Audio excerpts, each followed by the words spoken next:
This is my pet mantis, and let's just say he isn't the best at catching prey. So we're going to teach him Kung Fu, as he's struggling to catch his prey, and I don't want him to starve to death. I bought my mantis out of a local pet store.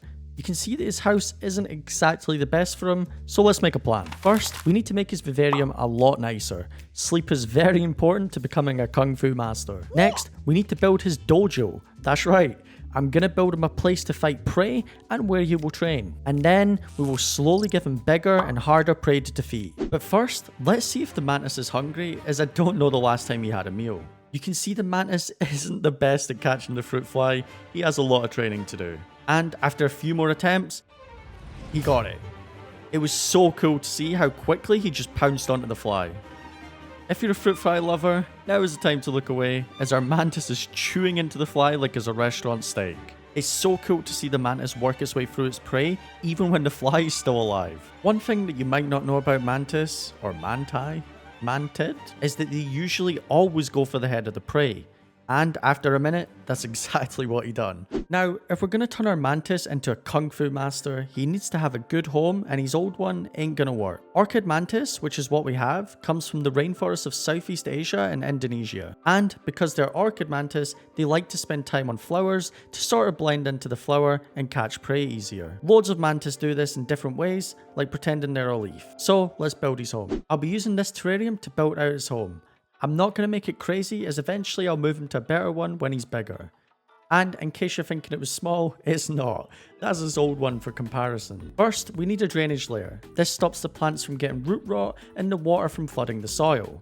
To do this, we use leca balls. I only fill about an inch or two, as it's a small tank and it doesn't need much. After that, you need a barrier between the leca balls and the substrate. This stops the soil from getting into the leca and causing a mess later down the line. Next, it was time to add the substrate. But instead, I'm going to add some moss. This is sheet moss, and it should help with keeping the humidity high enough for the mantis to eventually molt. Plus, when it grows, it looks nice. Next, I'm just going to add some simple soil. Nothing crazy, as remember, eventually I'll be upgrading the tank. I just put a fair amount of soil around the moss. Again, this will help with humidity and any plants going in. And yes, I know what you're thinking. It looks pretty dry, but we will wet it. While I'm making the tank, I made sure to spray the moss so it doesn't dry out, as it's been in that bag for quite a while. The tank needed some colour, so I'm adding this yellow flower. The mantis should love this and use it as a way to catch any prey like they do in the wild. After adding the flower, I wanted to add some leaf litter to make it look a bit more realistic, and also help with the tiny bugs we'll be adding in later. I then added some wood to give the mantis different climbing opportunities and make it a bit better. After that, it was time to add the mantis. This is a good time to ask, what should we name the mantis? Let me know in the comments. You can see he instantly went onto the plant to chill. After building his home, it was time to train the mantis. It all starts with his dojo. I sent him into his dojo, which totally isn't cardboard and pieces of paper stuck to it. Maybe if we get a bigger budget, we can do a nicer dojo, so subscribe and like this video. For his first test, I want to try him with fruit flies. That's right, more than one fruit fly at once to see how he reacts. So I sent only one fruit fly in for now to see if he's even hungry. And slowly but surely, he managed to get it. Definitely not as fast as he used to be, but at least he got it. I let him munch on the fruit fly for a little bit, and then I added a second one to see what would happen. And I was actually shocked. You can see he's still munching away on the first fly while I add more into the dojo.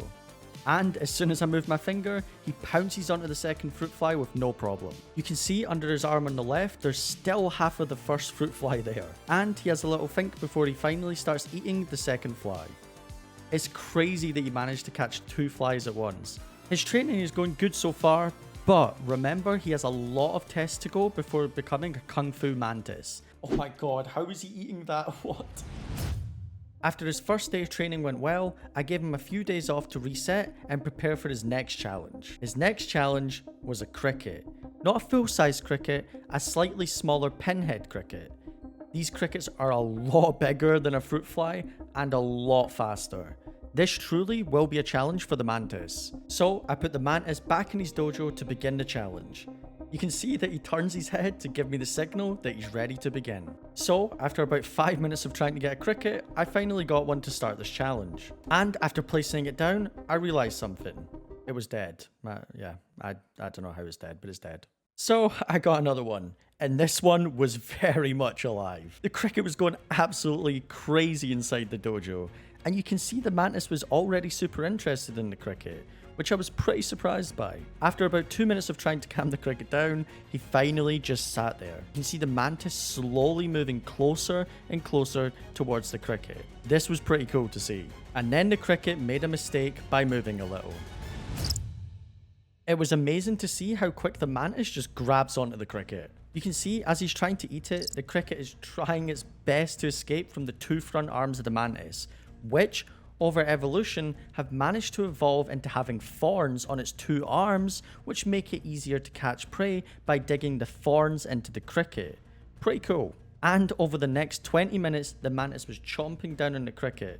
That's right, it literally took 20 minutes for the mantis to fully eat the cricket and didn't leave a single part of it left. Today is his final test. I put the mantis back in his dojo to finally complete his training and becoming a Kung Fu master. But you'll see, it doesn't exactly go to plan. Now you're probably wondering what his final test will be, and it's this. A wax worm. These worms are extremely heavy for the mantis and will require a lot of strength to even attempt this challenge. And if he fails this challenge, we have something else for him to try after. So, after placing the worm into the dojo, he turns to see what it is. He seems pretty interested in it, but after a while, he loses complete interest altogether. Maybe it was too big, or maybe he just wasn't ready. So, it was time to try him with something else. This is a hopper. They're a lot slower than crickets, but can jump pretty far. Again, this is a pretty big challenge for the mantis, but he needs to try it if he's going to become a master of the arts. So, after placing the hopper down, again, he seems interested, but doesn't really know how to go about attacking it.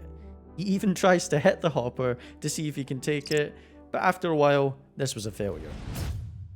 I gave him a full day to rest and I began the training again. This time, I was only going to try the worm as he had the most interest with the worm last time. So, I placed the worm into his dojo and again, the mantis was very interested. It took him a good 10 minutes of following the worm around and trying to figure out how he's going to pounce and attack it. And after about 5 minutes of the mantis following the worm, he finally attacked and pounced onto it. You can see the worm is trying its best to escape the claws of the mantis. You can even see the mantis struggle to keep a hold of the worm too. The mantis was not giving up on this fight at all. You can see how much of a mess he's making while the worm still tries its best to escape. Eventually, he even held the worm with one hand while eating parts of the worm in his other hand. This was insane to see. It really is amazing to see how much a mantis can hold. The worm weighs probably 3 times the weight of the mantis. It really does show how incredible these little things are. I took away the worm so that he wouldn't overeat. You can see that he's just finishing off a part of the worm that he managed to keep. And that dark patch below him, that's the goop from the worm. Pretty disgusting. And with him defeating the worm, his training is over. The mantis has become a Kung Fu master and can finally defend and fight for himself.